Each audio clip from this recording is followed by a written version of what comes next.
poco mayores que vosotros, son ya gente que está haciendo sus tesis doctorales, iniciándose en el camino de la investigación, y tengo que dar la conferencia inaugural.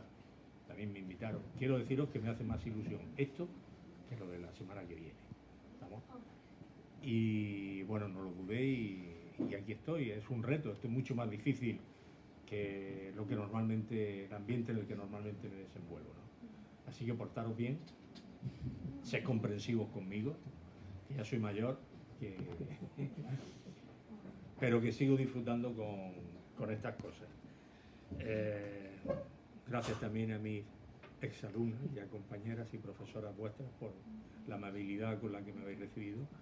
Y bueno, vamos a intentar en un ratito, bueno, digo claramente, José María me pidió un poco que sustentáramos un poco el fundamento científico de esta movida que hay con el clima. A mí eso me parece muy bien, pero también hay que añadirle, así se lo dijo, le pareció fantástico, poner de manifiesto que el problema del cambio climático, y especialmente para vosotros, que creo que todavía no tenéis definido hacia, bueno, sí lo podéis tener, pero no tenéis que ejecutarlo hasta dentro de un tiempo. Si vais a ir por letras o por ciencia, quiero aprovechar esta oportunidad para demostraros que uno puede estar involucrado profesionalmente en estos temas, estudiando, por ejemplo, economía, o estudiando sociología, o estudiando biología, o estudiando ciencias ambientales o ciencias del mar. Es decir, es un tema absolutamente transdisciplinar. Quiero al final de la charla pues que tengáis claro que el ecólogo como científico, científico me refiero en el sentido de que su actividad está centrada en la ciencia física del medio físico o del medio natural, pues ocupa un papel, juega un papel dentro del análisis global del problema, pero que el atacar ese problema y sobre todo llegar algún día a solucionarlo requiere la participación no solo de gente que estudien ciencias, digamos biología, ciencias del mar, medio ambiente, pero también física, también matemática, sobre todo, y trabajar con muchos modelos de tipo matemático, sino también de gente que trabaje en disciplinas como la economía, la sociología, el derecho, y después requiere la participación de todo el mundo, aunque no tenga un título universitario. Y la mentalización de la gente, de lo que se llama generalmente los usuarios del planeta, ¿no? La mentalización a la hora de tomar, de juzgar las decisiones que se toman en relación con este problema, pues es un elemento más imprescindible para que algún día esto se pueda resolver. Así que no me gustaría que, aunque obviamente la cabra tira al monte, yo soy la cabra en este caso, la cabra tira al monte y los contenidos fundamentalmente van a ser de tipo científico, pero este mensaje, pero al final es que quede claro, es decir, que todas las disciplinas son importantes a la hora de trabajar en este asunto.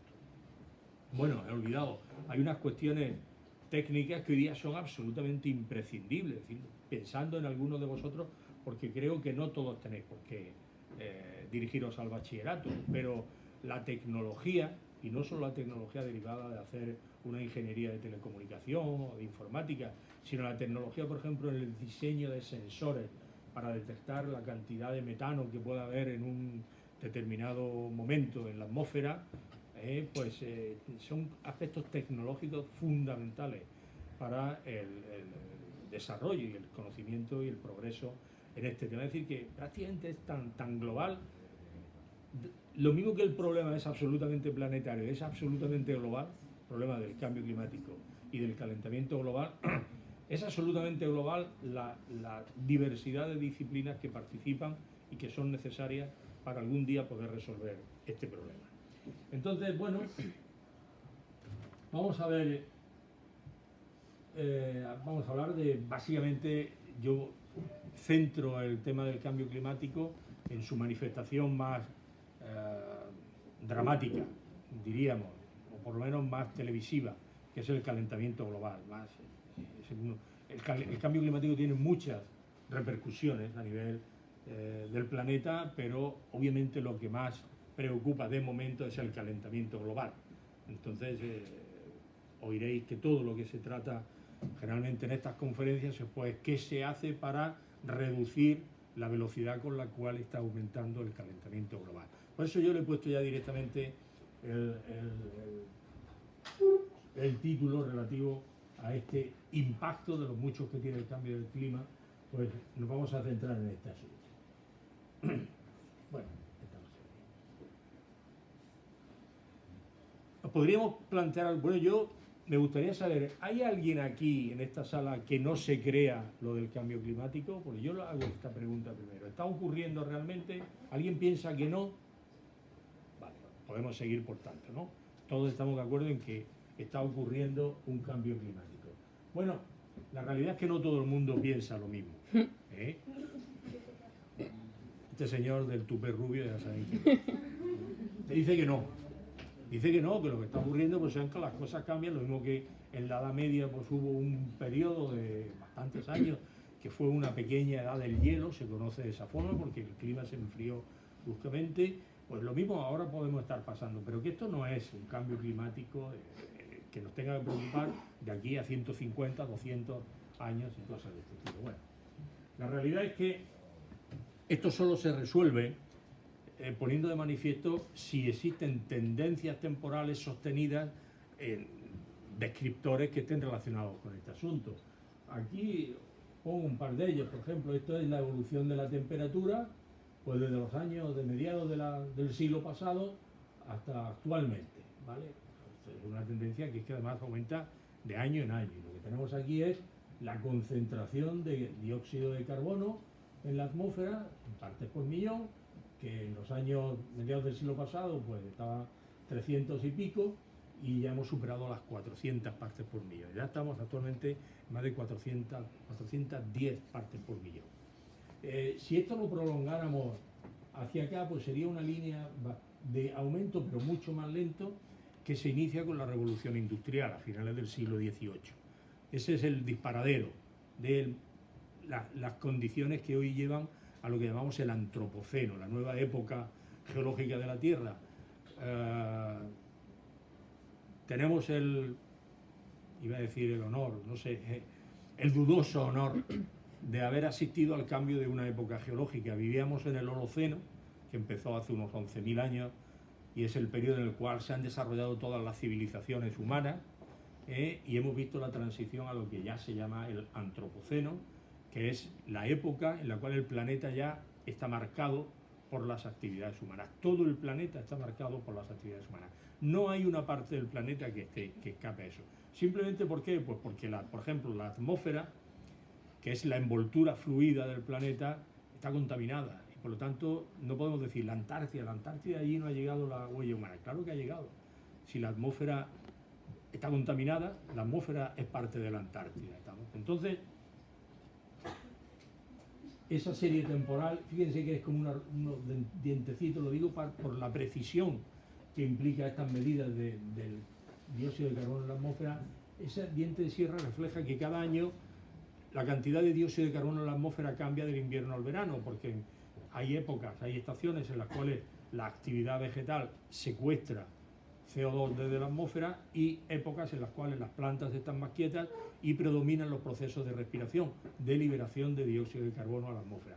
Entonces eso cada año es un piquito, es una onda de aumento y de disminución, y cada año se repite y el aumento es absolutamente continuo. Si nos vamos antes a los periodos que se llaman preindustriales, de antes de la revolución industrial, las cantidades de dióxido de carbono en la atmósfera pues no han superado nunca las 280 partes por millón, ya lo hemos duplicado. Si nos vamos hacia tiempos más lejanos, por ejemplo hace 400.000 años, es un periodo de tiempo en el cual desde entonces hasta ahora han tenido lugar 4 periodos de glaciación en el planeta, y el periodo de interglaciar, glaciar de enfriamiento natural, puramente natural, calentamiento y enfriamiento puramente natural. En esas oscilaciones que han dado lugar a las glaciaciones, nunca se superaron las 300 partes por millón, en ninguno de esos periodos de glaciación. Nosotros ahora vivimos, la humanidad se ha desarrollado en un periodo interglacial y ya hemos frenado la caída a un nuevo glacial, porque hemos seguido aumentando la cantidad de dióxido de carbono mucho más allá de lo que el planeta Tierra conoce desde toda su historia. Os preguntaréis cómo se puede saber la composición de la atmósfera hace 400.000 años, o hace incluso ya, por donde van los estudios, hace cerca de 800.000 años, mucho más allá de esas glaciaciones. Pues estudiando la composición química de las burbujitas de aire que hay atrapadas en el hielo de la Antártida. Allí hace muchos años, bueno, no tanto, a 25 años, una cosa así, empezó a hacerse un sondeo en un sitio que se llama el lago Vostok, hacerse un sondeo y se van sacando lo que se llaman testigos de hielo, se va perforando y se van sacando cilindros de hielo que se analizan de todas las formas posibles. Bueno, una de las cosas que se analiza es la composición química de las burbujas de aire atrapadas en ese hielo, que son testigos de la composición de la atmósfera cuando se formó ese hielo. Entonces, cuanto más profundo es el hielo, más antiguo es. Tened en cuenta, que a mis alumnos en la universidad ya les hablo de usted, pero a mí aquí no lo voy a hacer. Tened en cuenta que la Antártida, que es un continente, tiene una capa de hielo encima acumulado que en algunos sitios supera los 4.000 metros. Es un espesor de hielo brutal, y la edad del hielo más profundo pues tiene una edad de este estilo, 800.000 años, y se seguirá profundizando. Entonces, esto es absolutamente fiable, y la tendencia que refleja la temperatura pues es exactamente igual. La temperatura sigue a la cantidad de dióxido de carbono en la atmósfera, simplemente por aquello que conocéis, que es el incremento del efecto invernadero. No confundáis el incremento con el propio efecto invernadero. El efecto invernadero es algo natural. Gracias al efecto invernadero estamos aquí y vivimos en un planeta que tiene una temperatura media pues, de unos 15, 18 grados. Si no hubiera la cubierta de la atmósfera, el planeta se desprendería de toda la radiación que recibe del Sol por calor, y la temperatura media sería muy negativa. No sería tan cómodo vivir aquí. Entonces, ese es el efecto invernadero. ¿Qué estamos haciendo? Aumentando el efecto invernadero, inyectando en la atmósfera gases que llamamos de efecto invernadero. Dióxido de carbono, el metano, óxidos de nitrógeno, etc. Todo eso absorbe calor. El calor que emite la Tierra es como una manta, el calor se queda allí, se devuelve a la Tierra y la temperatura aumenta. Bien, si ya tenemos aquí a este señor diciéndonos que por esta vía que no hay que hacer nada, que quieto parado, la segunda pregunta es si está ocurriendo, es provocado por las actividades humanas, porque vamos a ver, uno puede asumir si está habiendo un cambio climático y puede ser más largo de lo normal, pero es un cambio natural, no es debido a las actividades, no es nuestra responsabilidad, por lo tanto no podemos hacer nada. ¿Ustedes piensan que es responsabilidad de las acciones humanas? Sí. Supongo que todos piensan que sí, afortunadamente. Bueno, pues de nuevo hay señores, este en particular, supongo que es el que más peso tiene en el planeta en cuanto al destino de las cosas que se pueden hacer en relación con esto, que dice que no. Si por casualidad esto fuera una cosa realmente de cambio de tendencia que va a modificar drásticamente el clima, no es nuestra culpa, así que vamos a seguir haciendo lo que hacemos porque no tenemos nada que hacer con el tema. Pero, ¿cómo se demuestra que sí? Pues, por ejemplo, aquí tenéis la figura muy sintética, donde tenéis curvas que reflejan las actividades humanas desde el inicio de la revolución industrial hasta hoy. Bueno, esta figura acaba en el 2010, prácticamente hoy. Aquí está, por ejemplo, desde el crecimiento de la población humana, está el consumo de energía, está, por ejemplo, la explotación de caladeros marinos, están las actividades de agricultura, todo lo que son actividades económicas humanas, y, lógicamente, como desde el inicio de la revolución industrial hay un ligero aumento, pero de nuevo a mediados del siglo pasado la cosa se dispara, la actividad humana parece que entra en un proceso febril. Y aquí lo que tenemos son muchos indicadores de la biosfera, por ejemplo, pues la cantidad de dióxido de carbono en la atmósfera, el número de caladeros de pesca que se han sobreexplotado, la pérdida de superficie del bosque tropical, todos lo son lo que llamamos descriptores del sistema Tierra, de la biosfera. Y todos muestran lo mismo, es decir, aumento continuo, y a partir del 50, de los años 50, aumento rápido. Esto es lo que se llama la gran aceleración.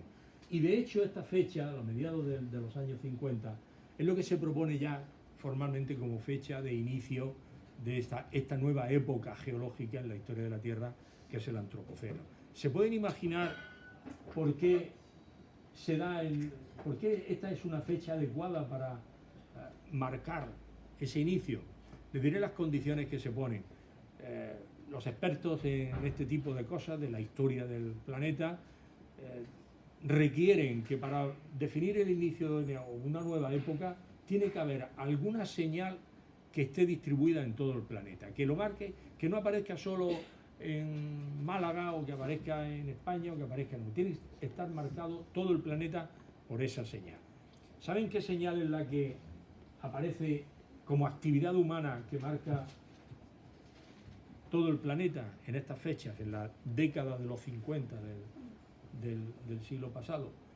La acumulación de isótopos radiactivos por los experimentos nucleares, por las explosiones nucleares que entonces estaban ensayándose continuamente porque era el inicio de la Guerra Fría. Bueno, se ensayaron mortíferamente para poner fin a la Segunda Guerra Mundial con los dos bombardeos de Hiroshima y Nagasaki, las dos primeras bombas nucleares, pero para eso se hacían muchos ensayos nucleares y entonces se hacían en el patio de la casa, es decir, los americanos se iban a mitad del desierto del Mojave y los rusos se iban a mitad de Siberia a reventar bombas nucleares allí. Hoy le dicen a ustedes que en cualquier sitio de nuestro país se va a hacer un ensayo nuclear de eso y bueno, es impensable, ¿no? Pero entonces era tal el desconocimiento que se hacían así. Bueno, el plutonio que se derivaba de esas explosiones, de esos ensayos nucleares, hoy está ya en todos los sedimentos de todo el planeta y en el hielo antártico. Entonces es una fecha muy importante como cambio de la historia geológica del planeta. Bueno, llegamos a la conclusión, por tanto, de que está provocado por las actividades humanas y ahora, ¿qué podemos hacer? ¿Vale? Yo les voy a proponer, tres posibles acciones: prevenir, mitigar o adaptarnos. ¿Podemos prevenir? Hay muchos problemas ambientales en los cuales se puede trabajar en prevención, porque son problemas de una escala regional y no queremos que aparezcan en otro sitio. Por ejemplo, decimos, las costas del mar de Alborán, las aguas costeras de Andalucía en el mar de Alborán están muy contaminadas. ¿Podemos prevenir que eso ocurra en las costas sur del mar de Alborán, que es la de Marruecos? Sí, tomando las medidas oportunas para que eso no ocurra. Cambio climático y el calentamiento global ya es un problema que está aquí, ha venido, como suele decirse, para quedarse a una escala temporal de decenas de miles de años y no podemos prevenirlo. ¿Qué podemos hacer? Solo prácticamente dos cosas. Podemos mitigarlo y sobre todo, y también, obviamente, pues podremos o tendremos que, no nosotros, ustedes probablemente ya tendrán que empezar a hacerlo y sus hijos y sus nietos ya vivirán en un mundo que tendrá que haberse adaptado a las nuevas condiciones climáticas. Pero podemos mitigarlo y podemos adaptarnos a esta nueva situación. Les voy a poner un par de ejemplos para que después ustedes me hagan también propuestas, pero yo les voy a poner un par de ejemplos. Arriba no sale bien el título, pero dice geoingeniería para mitigar el calentamiento global.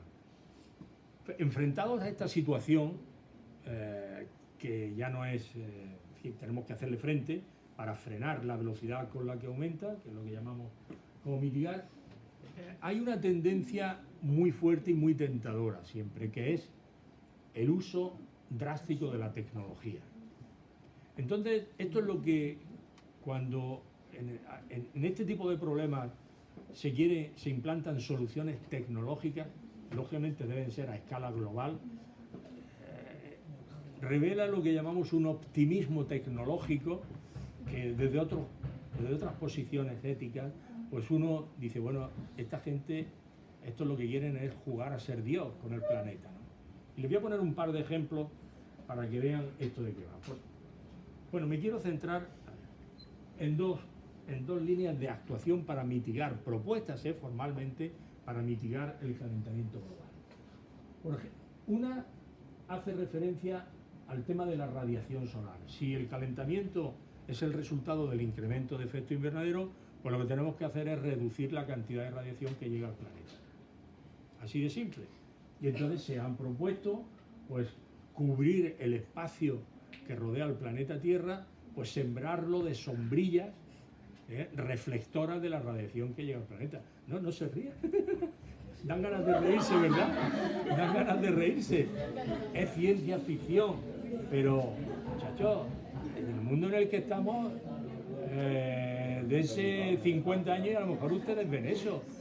Ustedes saben la cantidad de basura informática que hay en el espacio, perdón, informática, de basura técnica, de materiales que rodean. Es una nube de basura lo que tenemos. Y con las mismas razones, pues venga, a fabricar de estos aparatejos y a lanzarlos al espacio.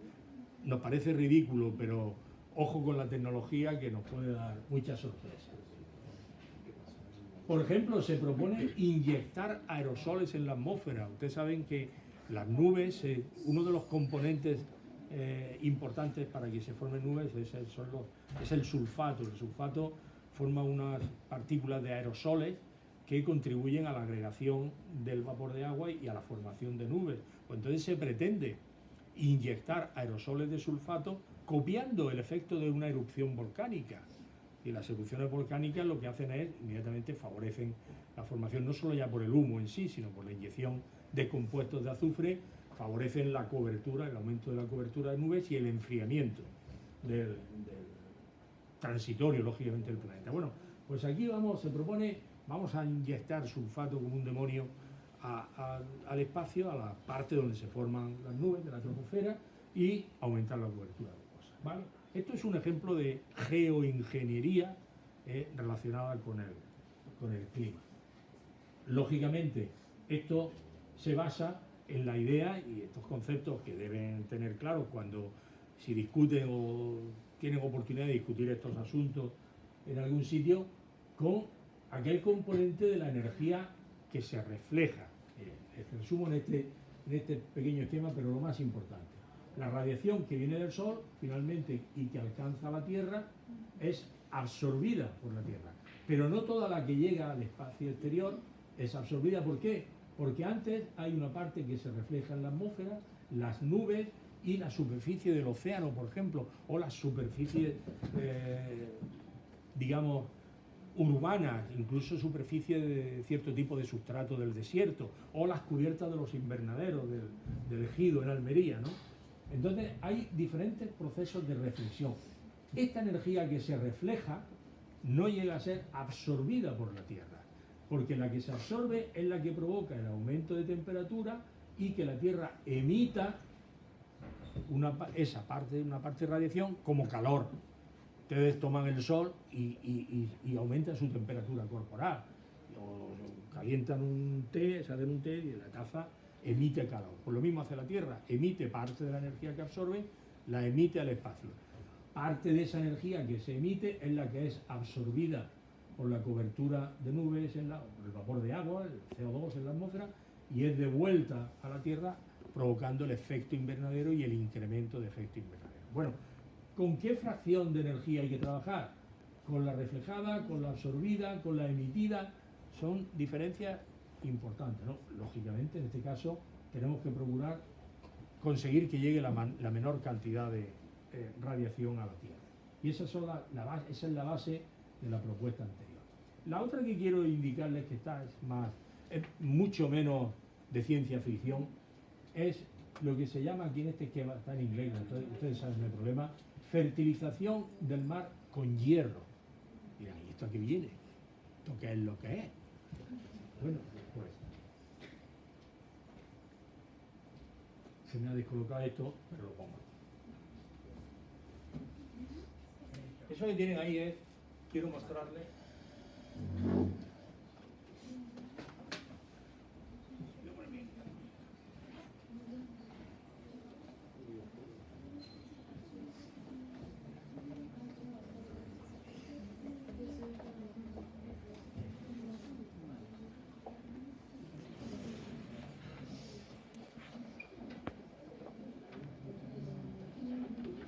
es la reacción de la fotosíntesis y de la respiración.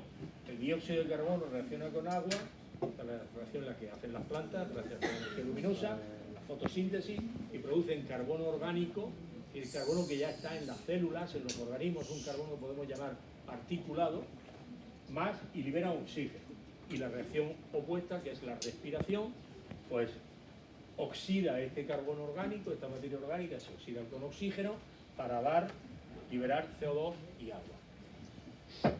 Estas dos reacciones están prácticamente equilibradas a nivel del planeta, es decir, la misma cantidad de materia orgánica, de carbono orgánico que se sintetiza por fotosíntesis, se respira para liberar CO2. Digo casi equilibrada porque hay una parte de este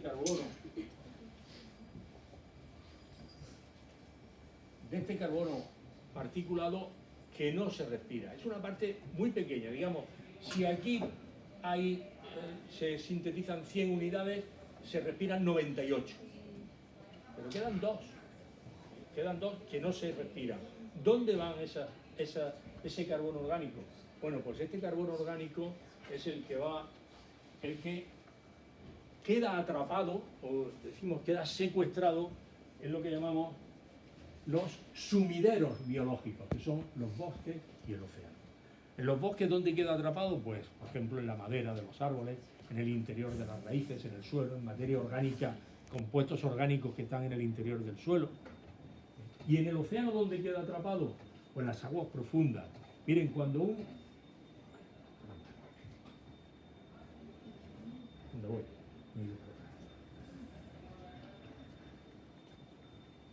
Ahora. Cuando un átomo de carbono que está en el aire, en forma de dióxido de carbono, pasa a un átomo de carbono que está en forma de lo que es una celulita de una diatomea en mitad del océano, es una célula de unas pocas micras, pero que hace la fotosíntesis, inmediatamente pasa de estar en un estado disuelto, absorbe el agua, a estar en un estado particulado. Y automáticamente la fuerza de la gravedad empieza a funcionar. Cuando esa célula muere, empieza a sedimentar y se va hundiendo. Si esa célula, imaginen ahora ya una gran masa de células de este tipo, cuando esa célula, viajando hacia el interior del océano, pasan de un nivel que, bueno, los que trabajamos en esto llamamos la termoclina profunda, digamos unos cuantos centenares de metros, no mucho tampoco. Ese carbono que estaba aquí ya queda retirado de la circulación a una escala temporal de miles de años. Es decir, esas aguas del océano no van a estar en contacto con la atmósfera hasta dentro de unos cuantos miles de años.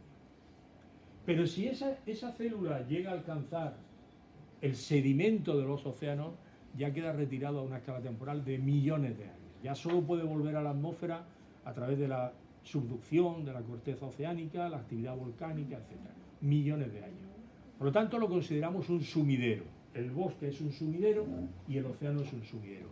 Podrán intuir de esto que les digo que en términos de eficiencia, a la hora de retirar carbono, pues el bosque no tiene más crudo, no tiene nada más que ver las noticias que nos dan todos estos días sobre cómo están quemando el bosque amazónico.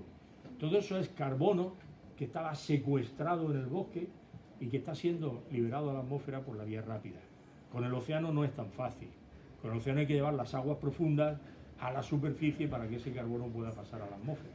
Por lo tanto, bueno, son dos sumideros biológicos, el bosque es mucho más delicado, mucho más fácil de destruir y de hacer que su función, por las actividades humanas, su función como sumidero biológico no sea efectiva.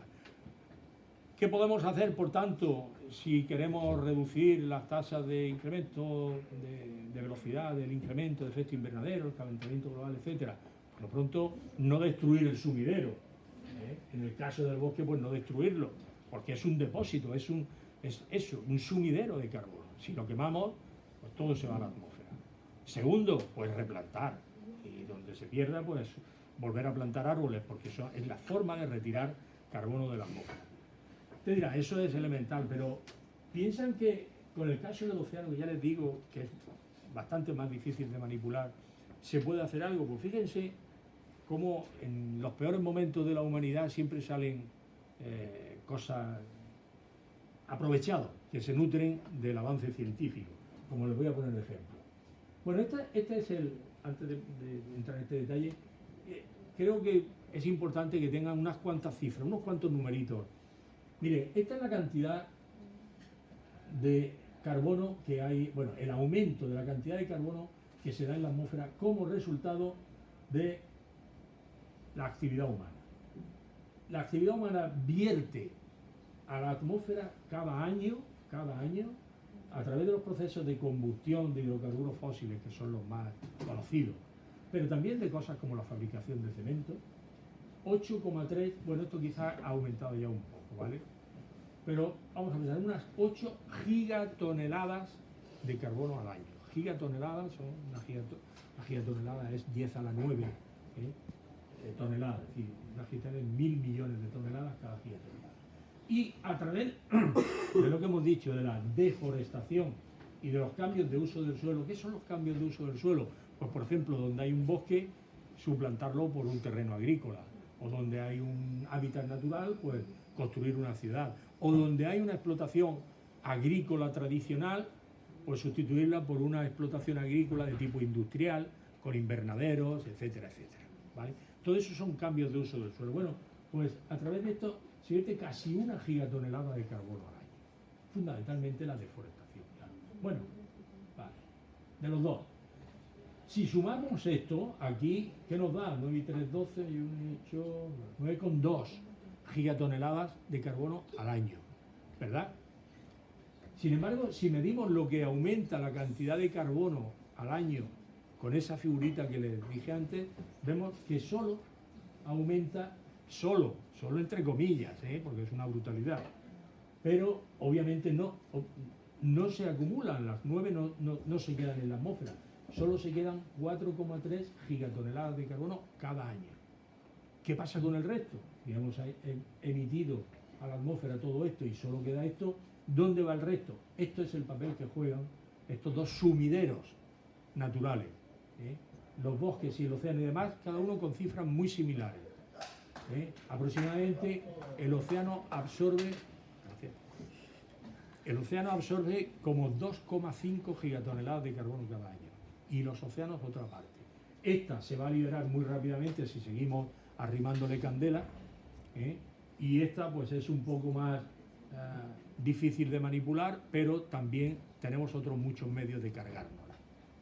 Lo que quería mostraros es qué se puede hacer en el océano para reducir, para mitigar el calentamiento global. ¿Qué se ha propuesto que se haga?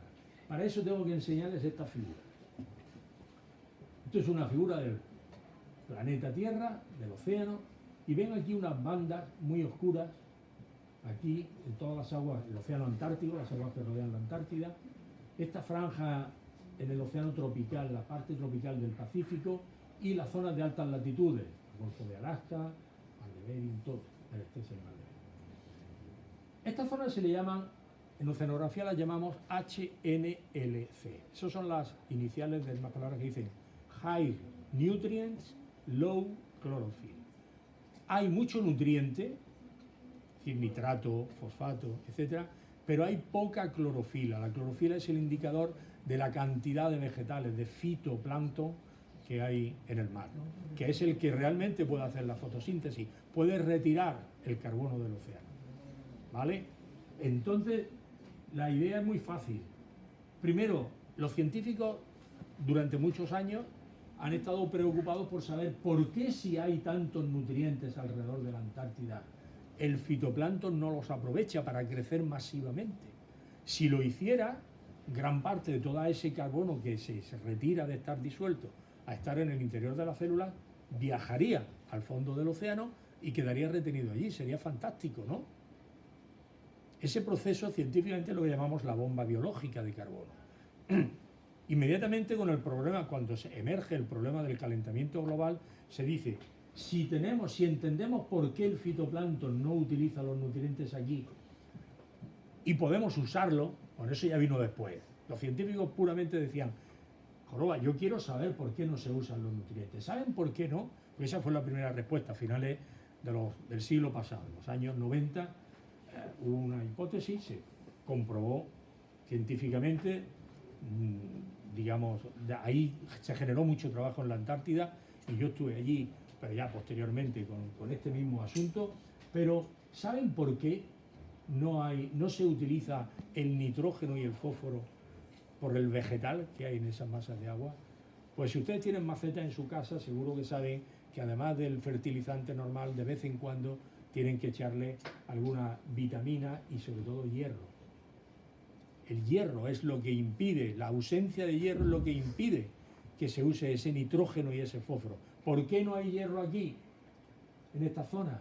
Pues porque el hierro viene de los desiertos. La única fuente de hierro que hay en el océano es el polvo atmosférico que viene de los océanos, de los desiertos. Fíjense ustedes las cosas que hay que hilvanar. Entonces, estas áreas lejanas a la influencia de lo que llamamos el polvo atmosférico, pues no tiene hierro, no hay hierro en el agua. O es tan limitante, tan absolutamente limitante, que los vegetales no puede usar, porque el hierro cumple esa función. Lo que hace es facilitar que la planta pueda incorporar el nitrógeno y el fósforo, que es, digamos, en términos cuantitativos, mucho más importante para la materia orgánica. Pero no lo puede usar. Por lo tanto, ya hemos descubierto el sentido de las zonas estas HNLC. Pero ahora llega el espabilado. Bueno, primero, digamos, el científico bien, con buena voluntad dice, fíjense que si realmente el fitoplancton pudiera usar la enorme cantidad de nitrato, uy, ¿cómo me ha salido ahí nitrato? Está escrito en griego, cielo, son las prisas de ayer. Si el fitoplancton pudiera usar todo este nitrato, se generaría tal proliferación de biomasa en el océano Antártico que una parte sustancial siempre acaba sedimentando, hundiéndose a las aguas profundas, y lo que haría sería transportar una gran cantidad de carbono a las aguas profundas y ya queda retenido allí en el sumidero oceánico. Y entonces se dice, eso sería fenomenal porque contribuiría a reducir la velocidad con la cual el carbono está aumentando en la atmósfera. Sería estimular el sumidero biológico.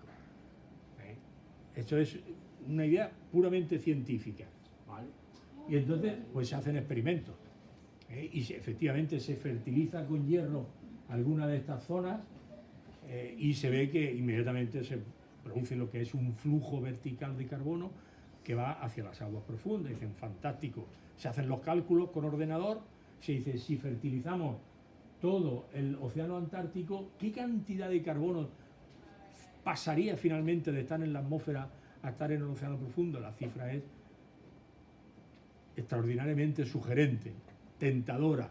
¿Y qué pasaría si fertilizamos no solo el Antártico, sino todo el océano tropical, Pacífico y las aguas del Golfo de Alaska, etcétera, etcétera? Hemos resuelto el problema del calentamiento global. De hecho, fíjense, esto no lo van a poder leer, yo se lo voy a leer porque de allí no. Es un cómic publicado en un periódico norteamericano, publicado en los años, en esta época, a finales de los 90, que es una prensa donde los chistes pues suelen estar, aquí son siempre de política y allí pues hay una tendencia muy grande en Estados Unidos a publicar chistes con temática ambiental, pero esta además es que está completamente actualizado. Esto simula una especie de congreso donde un señor calvo y con pelillos como yo, así,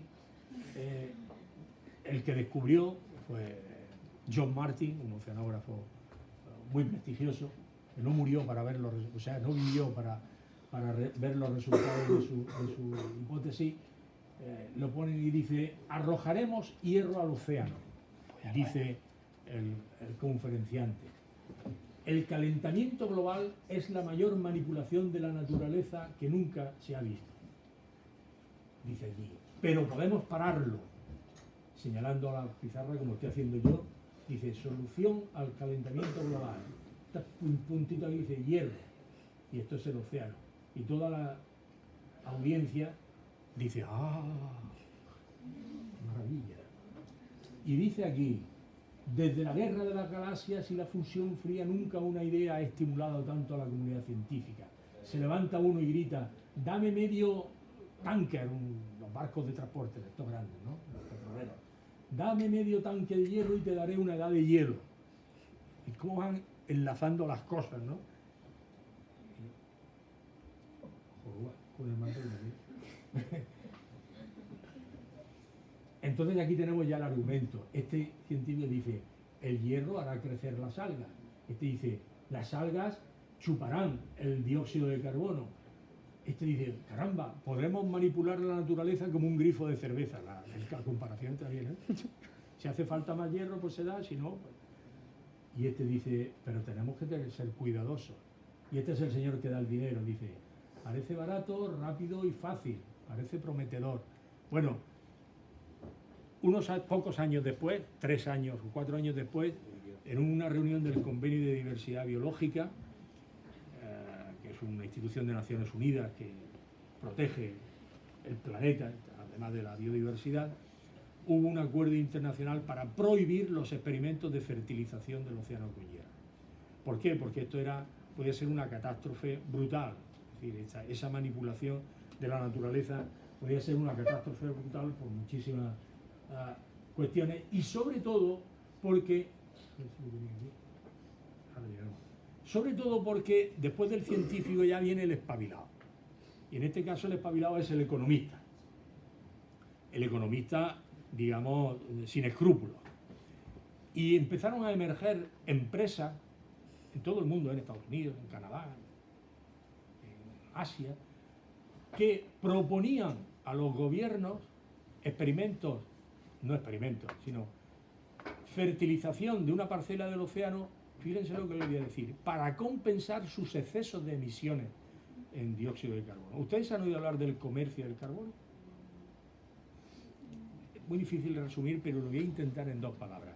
Hoy día, una de las cosas que surgieron con la primera reunión mundial que hubo con el tema del cambio climático, a ver si lo digo, la cumbre de Río de Brasil, y después emergió el protocolo que se llama Protocolo de Kioto, donde todos los países se pusieron de acuerdo en ciertas normas para tratar de reducir lo que ya se veía que venía, que era el calentamiento global, que ya estaba empezando. Estamos hablando del año 92 a 95, por ahí, del siglo pasado. Y entonces una de las medidas que tomó el Protocolo de Kioto fue establecer un principio que parece fantástico. Dice, el que contamina paga. Es decir, el que eche dióxido de carbono a la atmósfera paga, le cuesta dinero. A ver si de esta forma desanimamos a que la gente haga. Mire, yo cuando hice mi tesina de licenciatura, ese era el público de antes, decía ya. Cuando hice mi tesina de licenciatura, que entonces había muy pocos medios, que eran del año 74, 75 del siglo pasado, que me gustaba el mar, me hice marinero. Me saqué la cartilla de marinero para embarcarme en los barcos de pesca, en lo que se llaman las vacas, los barcos de arrastre, que iban, por supuesto salían de Almería, iban para el Mediterráneo, pero también iban a la costa de Marruecos a pescar. Y yo hice mi trabajo de investigación, el primero que hice, sobre la fauna que salía en las redes de arrastre, que no era el pescado, sino todo lo demás que salía. Fue una cosa muy naturalista. Bueno, en algún barco el patrón llevaba ya la multa preparada porque lo iban a coger los marroquíes por pescar en aguas ilegales, en aguas de Marruecos, sin permiso, y llevaban ya la multa preparada. ¿De qué sirve eso de que el que contamina paga? Si tú después sacas más beneficio con el daño que has hecho, pues te trae a cuenta. Pagas y después sacas los beneficios, ¿vale? Pero la forma en que el protocolo de Kioto puso en marcha este asunto era montar una especie de un tinglado que se llama el comercio del carbono, de forma que se establece que si un gobierno o una empresa, porque todo esto se aplica a diferentes escalas, los gobiernos, las grandes empresas, las multinacionales, etc. Si una entidad, la que sea, se pasa en lo que emite, pues primero se reparten las cuotas. Es decir, no le corresponde la misma cuota de emisión a un país como Alemania que a un país como, vamos a decir, la India, o un país que esté en vías de desarrollo. Los países en vías de desarrollo tienen que mover más, tienen que tener actividades económicas e industriales más, si quieren crecer económicamente y quieren desarrollarse, ¿no? Entonces se dan cuotas. Usted ya se ha desarrollado bastante, tiene estas cuotas. Y a este que está tratando de alcanzar un poco, sacar la cabeza del agua, pues le vamos a permitir que emita un poco más, ¿no? Es justo. Y los países que están realmente, estos son los emergentes, los que están realmente en malas condiciones, pues se les da mucho crédito. Pero los que se pasan tienen que pagar. ¿O qué? O comprar lo que se llaman bonos de carbono a los que no se han pasado. Porque claro, hay países que no tienen la actividad suficiente para contaminar lo que se les permite en términos de emisión de carbono. Entonces se establece un comercio de carbono. Yo me voy a pasar, porque como hay gente que no se gasta todo el crédito que tiene, yo después le compro sus créditos, sus bonos, y aquí va a ir después gloria, ¿vale? Bueno, ¿eso a qué ha llevado? Pues a que emergen empresas que ofrecen a los gobiernos que puedan comprar bonos de carbono si hacen una actividad que permita reducir el carbono. Y una de esas actividades, la más típica, la más honrada, es, por ejemplo, reforestar áreas que estén en otros países que donde había grandes bosques y se han perdido, pues, por ejemplo, por sobreexplotación para madera. Entonces España se pasa e invierte en reforestar una parte, pues, de un país africano o sudamericano, ¿vale? O asiático. Pero salieron empresas que proponían a los gobiernos compensar sus excesos invirtiendo en comprar bonos por actividades que reducían el carbono, y en este caso proponían la fertilización del océano. Claro, el océano es de todos. El océano, fuera de las aguas costeras, que son propiedad de los estados, o sea, es un bien común de toda la humanidad, y esta gente se beneficiaba de aprovechar o de manipular un bien común. ¿Qué pasaba entonces? Hubo propuestas, no pasa nada, yo estoy habituado, pues vino el problema, es que es el recreo, ¿no? Es la hora del recreo. Es normal.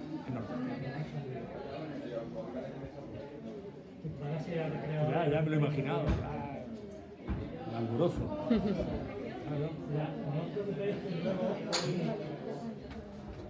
Como recreo tenemos todos los días y Jaime está solo hoy, luego voy a tener un ratito para coger el recreo a cuarta hora.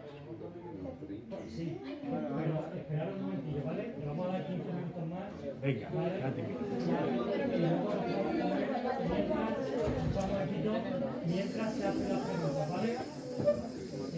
Bueno, Venga, seguimos. os decía esto.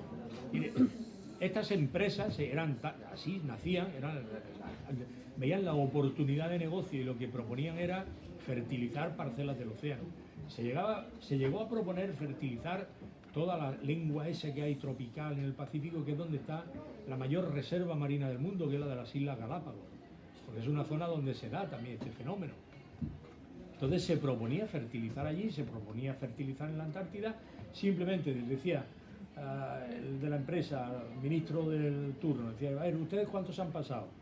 Tantas toneladas, gigatoneladas o toneladas de carbono este año, y vamos a hacer un cálculo.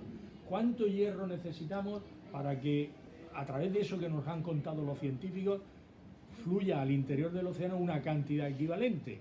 Tanto hierro, pues ya está, vamos, echamos cuantos sacos de lo que sea, y aquí para después. Entonces ustedes nos pagan a nosotros el equivalente en esos bonos de carbono. Es un sistema complejo, pero fíjense hasta dónde llega lo que es la visión economicista del problema del calentamiento global.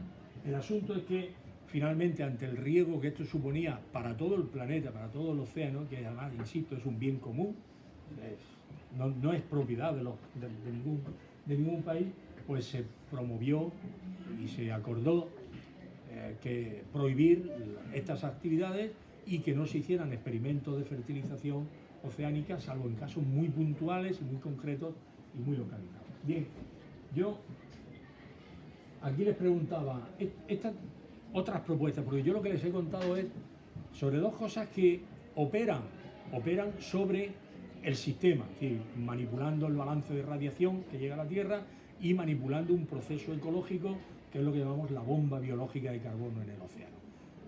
¿Ustedes qué propuestas harían frente a este tipo de medidas para mitigar el cambio, el calentamiento global? ¿Alguien me dice alguno? la más elemental. No les pido nada del otro mundo, no piensen nada raro. Lo que están oyendo en los medios de comunicación. ¿De qué se trata con estas reuniones que ha habido ahora, por ejemplo? ¿Cuál es el objetivo? ¿Qué se pide a los países? Sí, intentar concienciar normalmente a las empresas de que no se están contaminando tanto y que en vez de pagar lo que contamina, que directamente paguen para solucionar ese problema que está creando todo en general. Bien, me voy a quedar con la palabra concienciar, ¿vale? Es muy importante lo que ha dicho, pero me voy a quedar además con la primera palabra, concienciar a las empresas, pero también a la gente, lo que sea. ¿Alguna otra cosa? Lo más elemental, lo más rápido. Concienciar para lo que ha dicho vuestra compañera, ¿para qué? Cambiar la quema de combustibles fósiles por energía eólica y solar. Vale, otro, bien, segunda. Se toman el gobierno, la Junta de Protección muchas veces al gobierno para que pongan impuestos sobre las empresas que contaminaban. Una medida de tipo económico, es decir, aquí tenemos una medida social. Pobre que se lo está pasando mal.